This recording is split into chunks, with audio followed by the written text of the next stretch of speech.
central government have the power to amend the previous agriculture setup and bring this? Hi, Rishi.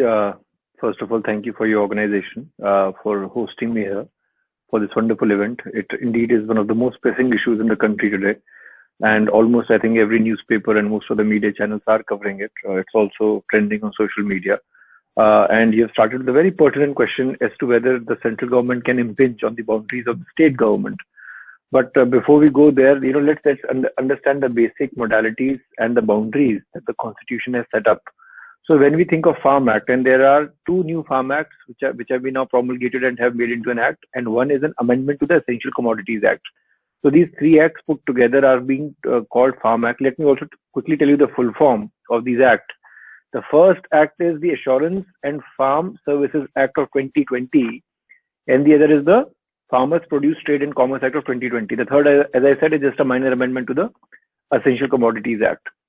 Now, the Farm Acts, in essence, is permitting the trading of agricultural produce in a particular trade area, which is defined as a region or as a place of production, collection, and aggregation, excluding market yards notified by the states under their respective Agricultural Produce Market Committees Act, which is popularly called the APMC Act. APMC is vernacular, sometimes you also call it the Mandi. Mandi bazar jo lagta hai. So earlier, the APMC Act, the transaction of sale could normally take place only within the market area, and more specifically within the demarcated market and some market within the state, a particular state. And the state therefore levied a market cess on such transactions for sale, which formed the major source of revenue for them. Now, the current Farm Act seek to lift these geographical and economical compulsion under various sections of these two farm Acts and the sections which are put therein. The state object of APMC Act was the regulation of sale and purchase of agricultural produce and establishment, superintendence and control of the market. However, contrary to the popular perception, the APMC Act have been framed under Entry 14 List 2 of the Constitution dealing with agriculture. And the Supreme Court in Balsan Sugar Company Limited has traced the source of state legislative power behind APMC Act to be entries 26, 27 and 28 of List 2 of the 7th Schedule. Now, Entry 28 of the state list relating to the markets and fairs enables the states to determine the location of the market and to provide for its management and maintenance simpliciter. Entry 28, however, by itself does not confer the power to the states to regulate sale and purchase of agricultural produce. The power to regulate and purchase is relatable to entries 26 and 27 of the state list, as I just mentioned before. Also, behind these legislative entries to deal with trade and commerce is State Entry 26 for supply, production and distribution of goods is Entry 27. And currently, the center has formed it under the provision of Entry 33 of the List 3, which deals with trade and commerce, and also the production, supply and distribution of foodstuff and essential commodities. And that is how they have, bypassed the List 2 category in the given scenario. And the Farm Act, the two pertinent Farm Acts, which are regulating the trading and also, the growth of the farm produce, they are finding their genesis in Entry 33 Entry 33 of List 3. And this legislation, therefore, do not per se deal with the agriculture or cultivation of farm produce, but they regulate trade and commerce of foodstuff and other essential commodities in a fair and transparent manner, so that to enable the farmers to draw maximum remuneration for their products. And we must also note that the wider meaning ascribed to foodstuff is already covered under these acts, and a good reading. And I must encourage your readers, please read these acts. They're only 8 pages acts. So the two acts combined together are 16 pages in the Official Gazette of India. The 16 pages act, you can easily go through it. I think it should not take you more than 40-45 minutes to read these 16 pages and understand the law yourself. And just to add on to what I was already saying, is that the power to legislate is also traceable for the central government under Article 246, subsection 2 of the Constitution, and this has to be read along with Section 33 of List 3, which therefore gives the power to the central government to make these two laws. However, just to bring to the audience notice, obviously these farm laws have already been put to test before the floor in Supreme Court, and it's a matter of wait and watch, what the Honorable Supreme Court is now going to decide. And once they interpret various legislative mandate of the Constitution and various entries, it will be, I think, interesting to see how this pans out, and whether Supreme Court decides eventually that this should be in state domain, or should this be in central government's domain. But as I said, it talks about intra-trade amongst different states also. So it talks about inter-trade, interstate trade, interstate trade, all those things. But yeah, to answer your questions, as preliminary saying, I would not say that the central government has bypassed the state laws or state legislature, or has tiptoed over the constitutional mandate which has been given. I think a careful scrutiny of the legislation would make you realize. I'm not saying the legislation is perfect, but all I'm saying is the way it has been drawn, to my mind, it does not impinge any constitutional mandate as of now. Very well explained, sir. My second question would deal with something about which there has been a lot of hue and cry, that is regarding the minimum support price, or the MSP. Now we know that these farmers are not very socially uplifted, so they are often exploited by certain middlemen and other people who are there in this business. Right. So earlier, when there was this concept of MSP, which encouraged the farmers to go for more yield, so that they had an insurance key. If I produce this much, this is the minimum support price I'm getting. But this new legislation has somewhat done away with the concept of MSP. So what is the rationale behind doing away with MSP, and does it affect the farmers in its true sense? So what we need to realize is that MSP is not defined in the Act, and what exists today is also something which is out of custom and state, or the central government support to the farmers. Let's understand for a second what minimum support price, or what we call MSP, is all about. So minimum support price is a safety net given to the farmers to ensure guaranteed prices and assured markets. This MSP-based procurement system is aimed to save the crops from price fluctuation due to various unwarranted factors such as the monsoon, or lack of market integration, information asymmetry, and other elements of market imperfection plaguing the Indian agriculture. However, we do not have any, and I must repeat it, any legal backing for MSP. It's not even defined in these two acts. If you flip the acts, you would not find it in the definition column. So it's not defined. The three new farm laws also have not, as I said, have given this provision, neither in the essential commodities or the two acts which have now been promulgated. And MSP normally is fixed twice a year on the recommendation of the Commission of Agriculture Cost and Prices, shortly termed as CACP, which is a statutory body, and it submits separate reports recommending prices of Kharif and Rabi seasons. The central government has so far, I think, began the fixing of MSP, or minimum support prices, for 22 agricultural produce, mainly your paddy, wheat, moong dal, groundnut, soya bean, sunflower, mustard, and so on. So it is the price at which the government, is buys from the farmers for maintaining buffer stock for public distribution systems, so as to also maintain price stability in open market. And now that the farmers are insisting that the government makes MSP mandatory, because they fear that it is not that it is will welcome the big corporates, and it could mop up their product at very cheap rates. So the government guarantee on MSP will ensure that they will not have to sell below a minimum price. But however, as I just told you, it's not a concept. It doesn't have a legal backing, and this is something which is not being discussed in any open platform or being legally told to people.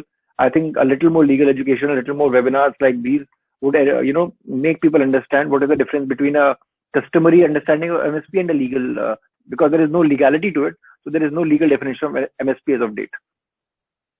Thank you, sir. Moving on to the next question, which is that because a dispute has arisen, there has been protest against these bills, and now that this dispute has been delegated to the bureaucracy, do you think that was the correct decision, or would setting up of a tribunal to address such kind of disputes, or certain kind of forums, would be a better approach to solve these disputes? So I have two takes. Let me first take you through the acts quickly, how the hierarchy works, because there are two dispute resolution sections in both the acts. The first act, as I told you, is the Farmer Produce Trade and Commerce Act. The other is the Farmers Empowerment and Protection Agreement on the Price and Assurance Act, both of this year. And they come into force, and I think from June 2020, having been signed in September 2020. Now the problem is, when I was reading the act and I was preparing for your webinar, is there is no harm in giving the power to bureaucracy, because the power, and let's understand, there is no direct power which is being given. So let me tell you the first act. The first act is the Assurance and Farm Services Act. under this, from section 13 to 15, if you read, it talks about dispute resolution. The first step under this act is conciliation. So the parties which are entering into dispute either because of payment or for sale of purchase, can feel free to have a conciliation of their own. They don't have to have a formalized conciliation structure. Now, if that conciliation fails, then the parties who are disputing with each other, whether it be the farmer or be the sponsor or the trader, then they can go and agitate their claim before the subdivisional magistrate or the SDM, as we popularly call them. Now, SDM has been given a power, just like in any other case, a power of a civil court to decide a matter. And all the provision of CPC to apply and this and that. Now, if they are not happy with the order of the SDM, the appeal would lie with the collector or the additional collector. And that's it, because the civil courts are there under section 19 of this act. The civil courts are barred to try any of these cases. So bureaucracy, as you're saying, bureaucracy, that is the SDM, and the appellate power to the collector is being given. Now, any person who has sold or purchased land in the country would be aware that there is something called a mutation. So if there is a dispute regarding mutation or any other thing, it invariably leads in the court of the executive magistrate in most of the states across the country. So they are also called executive magistrate in laws. The judicial magistrate, they preside in the court, like the metropolitan magistrate or judicial magistrate of first class, and SDM is the executive magistrate, which who also holds their courts independently by the power entrusted to them under different acts. So when we are talking of farm acts, they have been given certain powers. Would it dilute the process of judiciary? I would say yes and no, and I'll tell you a practical example. Now, the problem is most of the time in bigger states, and I'm not talking of Delhi because Delhi is a union territory, but in most of the big states, or even in small states for that matter, a DM or a SDM, is most of the time traveling because he has different charges or different areas or different districts under his belt. And that is a problem of concern, because even in normal parlance, if you have visited any SDM court, you would say कि साहब दौरे पे गए हुए. ऐसा कई बार सुनने को आता है. The collector or the SDM is on a tour because he has so many duties that he has to discharge or she has to discharge. And that is a problem. Why that is a problem? Because if a dispute lands up in the court by a farmer, who as it is, under problem, let's say a poor farmer, not a rich farmer, whose means are very limited. Now he will have to specifically go to executive magistrate. Then from there he will have to go to a collector who may be sitting in a different city altogether, and then you are barring the civil court, which means the only next reprieve that he may have under law is perhaps a writ petition under Article 32 or 226 of the Constitution of the country. So imagine the plight of a poor farmer fighting litigation and going to different places. That is one problem. The second problem is, if they were to, and legally saying, there is nothing wrong with an executive magistrate or a SDM deciding on these matters. As I told you about mutation, other cases, they deal with it on a normal basis. But I'm giving you a practical side of it. The second problem is that, let's say the civil courts were to be included and this act was to be amended. This would ease, I think, to some extent, the running around of a litigant. Because, a civil court, a civil judge would be presiding, a district judge would be presiding. So he would not have to go from city A to city B to city C to argue his appeals. He can just come to one premise and, argue his matter, because there are different talukas and district courts. There's a very robust judicial setup in the country already, since the time we have achieved independence.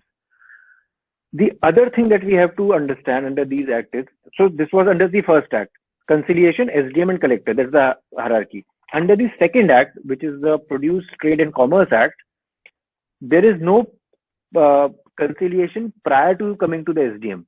So if you have a dispute regarding your e-trading or trading or transaction, you will go to the SDM office, you will file your complaint, and the SDM will then send the matter to conciliation.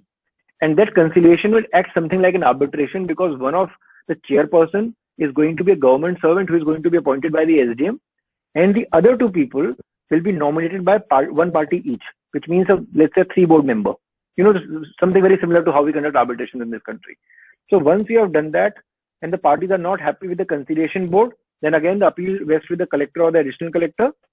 So this is part one, and again the civil courts are barred. So we are running parallel in both the acts. And then there is section 9 also in this act, which says any contravention under section 7 which are pertaining to trade rules will be heard by the joint secretary of the government. So then again bureaucracy is intervening, and again you are barring the civil courts. So now the problem is, I'm not saying that joint secretary or SDMs are not equipped or any less intellectual than a judge sitting in a court of law, All I'm saying is, do we at this point in time need so much of tribunalization?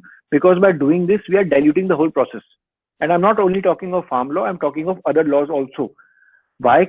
And when we are promoting farm law, when the government is saying, look, this will make e-trading possible, like how you today at the convenience of your home order food from Swiggy or Zomato. You can order groceries from Grofers or Big Basket or any other platform. Similarly, these acts are also aimed at facilitating e-trading, e-commerce. So today, if even I want to venture into a market, I can contact a farmer, any farmer for that matter, anywhere in the country, because inter trade are now permitted as per this and are exempt of tax. So if I want to enter into this, I can sign a contract with you. Once I've signed a contract with your undertaking, and if it enters into a dispute, why should I not go to a court? Why are you making me run to a SDM office or a collector's office or to a joint secretary? That is argument number one. Argument number two. Okay, government at one hand is saying, look, we are going to make e-trading, we are going to make digital India, etc., etc., etc. Why are you not laying the same emphasis on the digitization of judiciary? We are 9 months into pandemic, and we are on a practical scenario facing problem that yes, Supreme Court was the first court to start virtual hearings, but the taluka, the district court, and most of the high courts in the country are not equipped with this. So if you really want to make the life of farmers easy, or you have a last mile reach and availability of justice in this country, I would say not just the farm laws, even the judiciary parallelly, or even these SDM offices, or even the government offices should have a great broadband connectivity network where a lawyer like me or a law student like you or anybody who wants to give, either do pro bono or on a professional fees can appear easily along with the client and make their case. Otherwise, there is no end to these 3-4 tiers of litigation. First, you'll have a conciliation. By and large, in India, we don't have much of a conciliation culture. It's going to fail. It's bound to fail. If it fails, you again run back to the SDM office. If the SDM is on tour, imagine how much the time of a litigant is going for a waste. So imagine the plight of a poor farmer who is not making money but whose money is stuck. So we have to look at the overall picture of where things can go wrong. And I think seeing those things in mind, I think certain amendments are perhaps mandated. If not now, maybe at a later stage when these things are eventually challenged on the basis of practice procedures in the country. Right now, what is lying before the Honorable Supreme Court of India is, look, we find the farm laws to be unconstitutional. And then multiple parties are implicated in the case and the case is argued. But what also needs to be seen are the laws pragmatic enough? Are the dispute resolution mechanism supporting the business model that the government wishes to achieve? So I think these are this requires a larger debate into how the dispute resolution ought to be, and how best can we maneuver around it. I think that will require larger debate and a different seminar altogether, I would say. Thank you, sir, for the practical aspect, because I feel books and articles cannot give you the practical aspect. They can only give you what is there on the paper. Thank you for that. But just a follow-up question to what you just said, because you touched upon arbitration and also alternate dispute resolutions. Do you think there is any scope that any alternate dispute resolution mechanisms can be incorporated into it? For example, like in DALSAs across the states, we see that they have done a really good job in stepping up and reducing the burden on family courts by introducing arbitration and mediation. So is there any scope of any alternative dispute resolution regarding this dispute? So look, what DALSA, SALSA and NALSA have done across the country is they have come up with the concept of Lok Adalats, which is a novel concept and which has been successful so far as petty disputes are concerned. But when you're talking of farmers and the contract or the agreement that they're going to undertake under this act, you also have to realize that the scope of the transaction may differ from farmer to farmer. So it's something. Let me give you an example of the legal industry. Legal industry has law firms and it has individual lawyers, right? And it has proprietorship, partnership, etc., etc. And there are different fee structure to avail services. So today, if you go to one of the big tier firms in India, they will say, look, we are going to charge you $100 per hour. Whereas an individual client will say, look, I'm going to do this job for you for $10, for the lump sum fee. Similarly, when you talk of farmers, there are big farmers who have, a lot of mandate in the mandis or APMCs, and there are poor farmers, which are the majority of the farming sector in India, which is about 85 to 86% as per the data available. Now, imagine this, if not every, like I produce a grain or I produce a crop or cultivate my land, which is amounting to 10 lakh of rupees, but somebody is making a profit of 20 crore of rupees, then you cannot send everything to Lok Adalat. That is argument number one. Argument number two, why I'm against ADR and conciliation processes. What we need to do in the country, and this is my personal opinion and my personal view, is that we need to streamline the judiciary. I always keep telling people, and this is something I've coined, this term I've coined, that using ADR mechanism, ADR is nothing but privatization of judiciary. The moment you talk of arbitration, the moment you talk of conciliation, the moment you talk of negotiation, you have come out of the domain of litigation, and the private parties appoint somebody of their own whims and fancy. Then eventually, if the award or if the decision is not acceptable, they end up being in court, wasting so much of valuable time, which could have otherwise been avoided, and you could have directly been to the court at the first go. So I don't know why we are looking at privatization when we have not developed a culture for privatization. For this, you have to educate people that look, panchayat system is good, conciliation is good, arbitration is good. But you are talking of farmers by and large, who would not be able to read their contracts, who may not be literate enough. And I'm not saying all farmers are illiterate or literate. I'm saying there may be a plausible case where the majority of people may not be very well versed or maybe having sound knowledge of what they're getting into. So if you need to have a welfare legislation, look at it from a long-term point of view. Right, sir. Talking about privatization, in this farm bill, we have seen a concept that there'll be government mandis and then there'll be private mandis, which the bill has spoken about. Now, it is said that the bill will there'll be tax imposed on the government mandis, whereas the private mandis will be left free. So now, when a farmer is producing a crops, if he has to sell it in a government mandi, he has to pay taxes. But also in the private mandis, there may be a risk of mafias forming up and hoarding crops, or private influential people exploiting the farmers in certain kind of ways. So the farmer is at loss on both ends. So what is your view on this separatization and then taxing only the government mandis? So let me clarify and give some clarification on the question. One, there is no bifurcation of government or private or personal mandis. The only term which is defined under the act is APMC, as I already told you. And then the government has also given a parallel mandate to people that look, you don't have to now go to your APMCs. You also today have a choice of contracting with a third party or a trader or an e-trader. So that's the choice. And for that, and to promote ease of business, they have waived off the tax and levies from all these scenarios. So they have in fact simplified the process. So it's not like if you go to a government mandi, if you go to a private mandi. No. In state, how the farm bills act is they have APMCs. Now, if you take the example of Bihar, I think back in 2005 or 2006, APMCs were deregularized. But after that, different themes have come up. What the central government has done is, because your first question was whether they have crossed the boundary and put into state legislation, they have not touched the topic of APMC, because agriculture then again is a matter of state list. So without touching the state list, they say, look, we are here to provide e-trading, e-commerce along with the traditional commerce that you are used to, and also facilitate inter and inter-trade facilities without any cess or tax. So I think that's the clarification I wanted to give you to this question, and this is also my answer. All right, sir. So when we talk about e-trading or e-commerce, so suppose I want to contact with a farmer for his or her crops.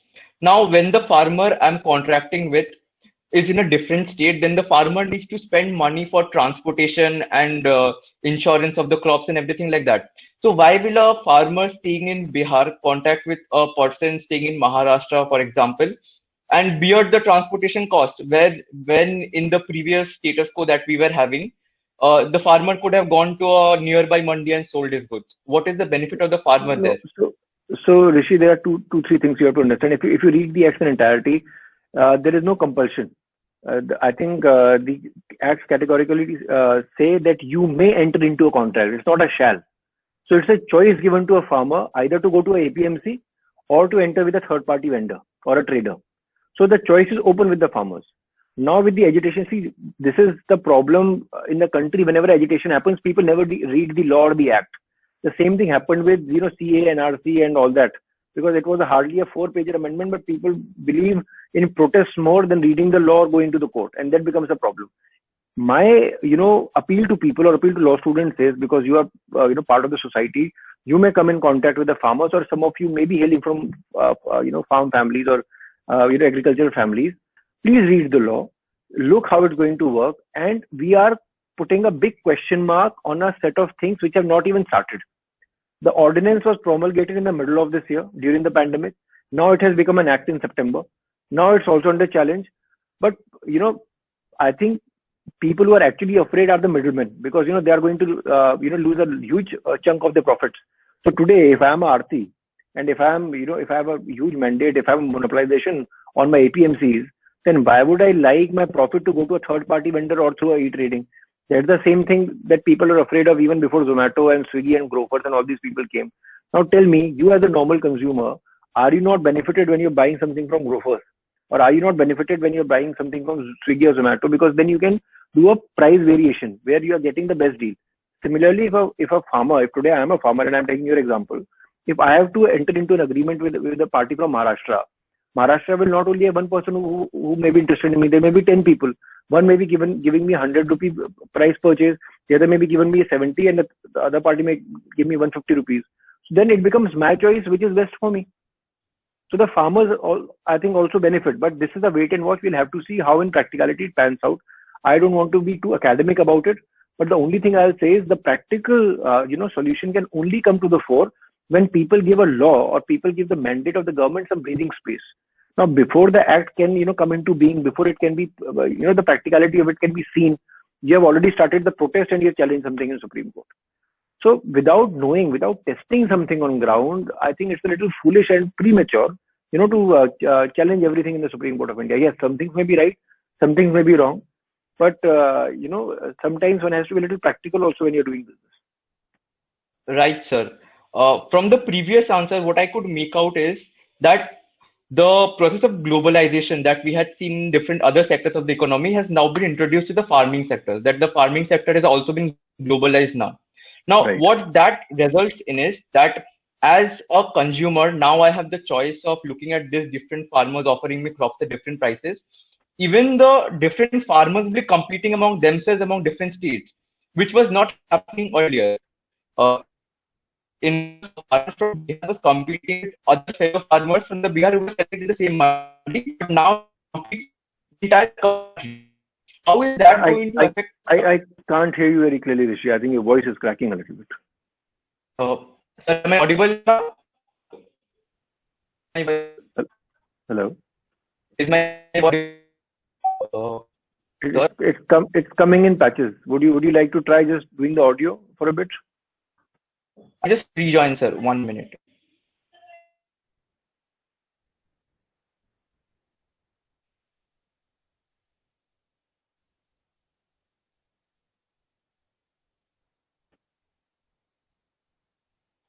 Hello, am I audible now?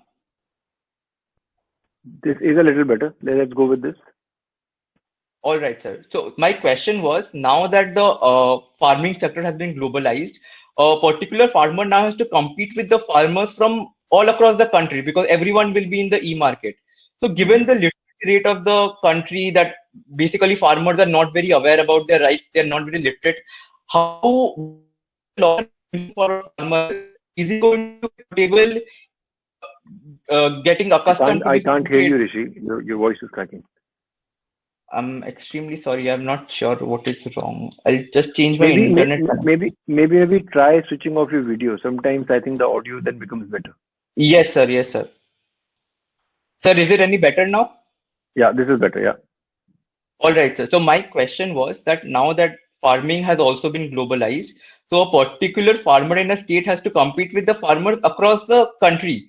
And given the literacy rate of the country and that the farmers are not very aware about their rights and the literacy rate is basically low. So is it going to be easy for the farmers to get accustomed to this new model and then move forward with it? Because I think one of the main reasons for the protest is that the farmers do not understand the changes that have been brought, or the changes are maybe too it's a huge shift that the farmers are not ready to get accustomed to.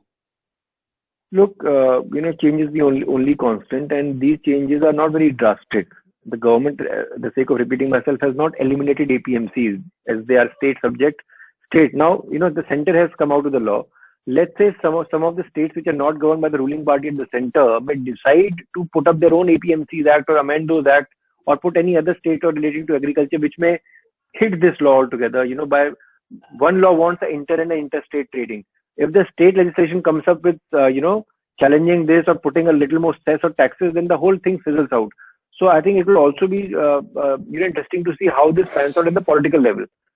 The policymakers of the country who are sitting in power in different states will have to either accept it, because if everybody sees the benefit of the farmers, if you see the act, if you read the act is not anti-farmers per se.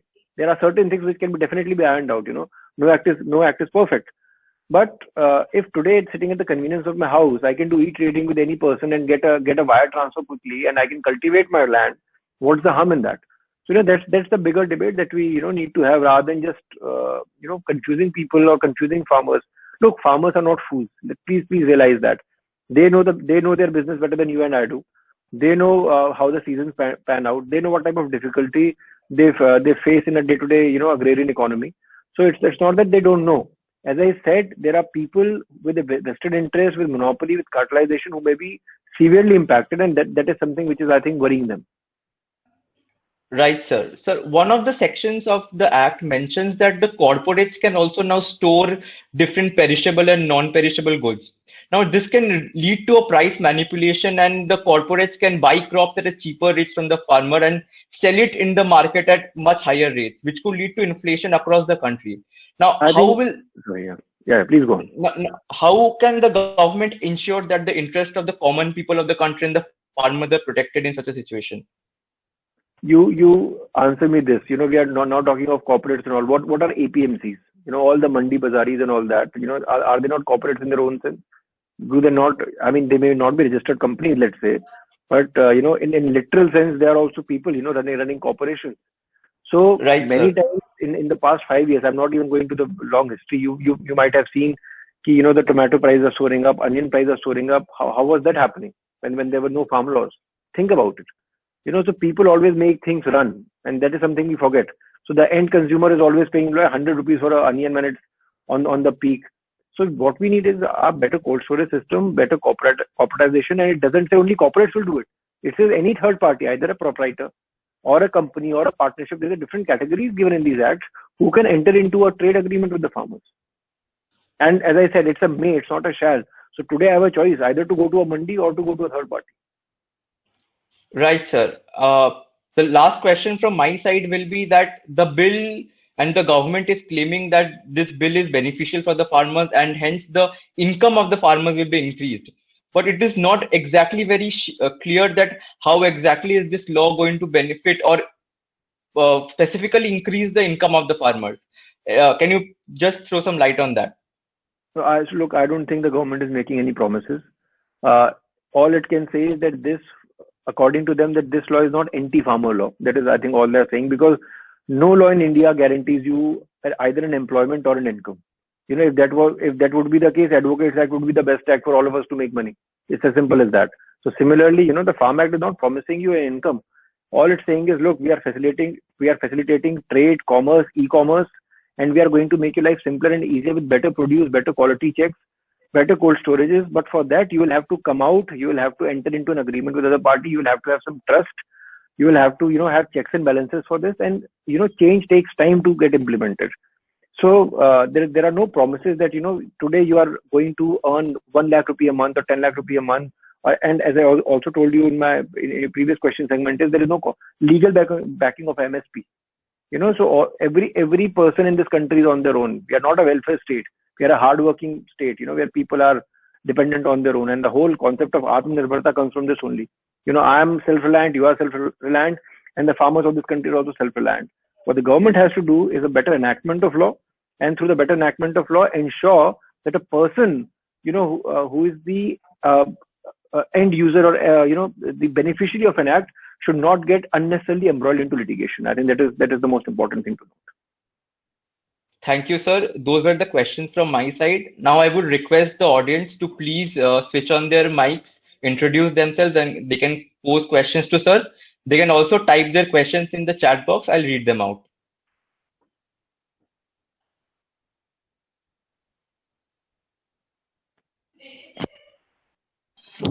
Excuse me, sir. I have a question. Yes, please.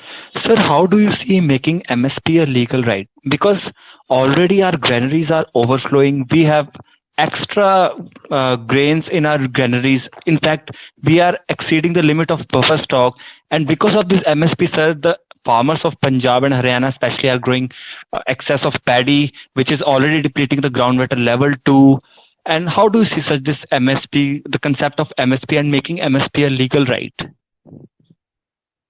Look, if there is nothing in the law provided, it also means that nobody is snatching away that right from you. And that is to be understood. If today, amongst the mandi people or the farmers, they say, look, I'm going to sell my crop for 10 rupees, let's say. And you say, no, I'll buy it for 8 rupees. And somebody says, I'll sell it for 15 rupees. Every farmer wants the best result for their crops, whether it be in Punjab, be it in Karnataka, be it in the northeast or, whatever part of the country. That doesn't really matter. So I don't think we have to make it a legal concept as of yet, because that may also cause some trouble. Look, agriculture, like any other industry, varies from season to season and weather to weather. It's not a unilateral industry. So it's not like law, where let's say an act comes, I have to read an act and I have to give an opinion. A farmer has to do a lot more to cultivate a crop, ensure that the quality is good, ensure that it sells at a better price. Sometimes if there are no monsoons and other things, they get hampered. So we need to develop legislation which can be better for them and which doesn't rip them off of their hard-earned labor.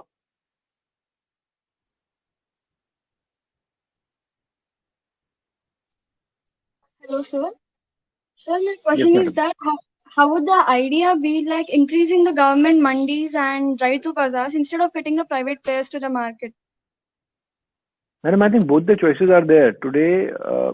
Look, if you go in the market, the government doesn't tell you only buy a government approved tea or only buy a private company made tea. It's your choice. So for example, if you have to buy a soap for your house, it's your choice. You are the consumer. Similarly, for a farmer, why should they not be given a choice whether to go to APMCs or whether to go to a third party? What is the harm in that? You have to first question yourself, is there a particular harm in that? In fact, today, I don't know how many of you read newspaper, but in Indian Express, there's a very nice editor on these farm laws, which targeted the legal community. Because the problem with the third party or e-trading or the corporatization is that the moment you enter into a contract, you will need legal help and you will need lawyers to frame the contract and formulate them. And the poor farmers, majority of them who are, let's say, are not literate or do not understand the contract or whatever language you're inserting, that may be the cause of actual legal trouble which may ensue and which may later go either for a conciliation or before the SDM. So I think as a legal community, we have to be, assuring the farmers that, look, we will not be convoluting your contracts and we will be drafting simple contracts for you. I think there should also be an assurance given by the legal community to the farmers, if you can give that is. Sir, in the chat box, Tulika Srivastav asks, will the farm bill bring private investment into agriculture? In a way, yes. I mean, it doesn't bar it. It encourages private investment, and APMCs, if you also see, have been traditionally existing. So it's not saying that we are letting go of APMCs. For example, it says specific bar to civil courts. It doesn't say that we are taking APMCs out of the market. It's not scrapping that. So I don't know. See, most of you are using, look around in your house, how many government products you are using or private products you are using, And if you are getting benefited from them, if today you are doing this webinar on Google, it's a private company. We are not using it on some government platform, are we? But we are still exchanging information. So look at it like this, exchange of something good. And this is the way forward. Digitization is the only way forward in every sector, every industry. So what is the harm in that?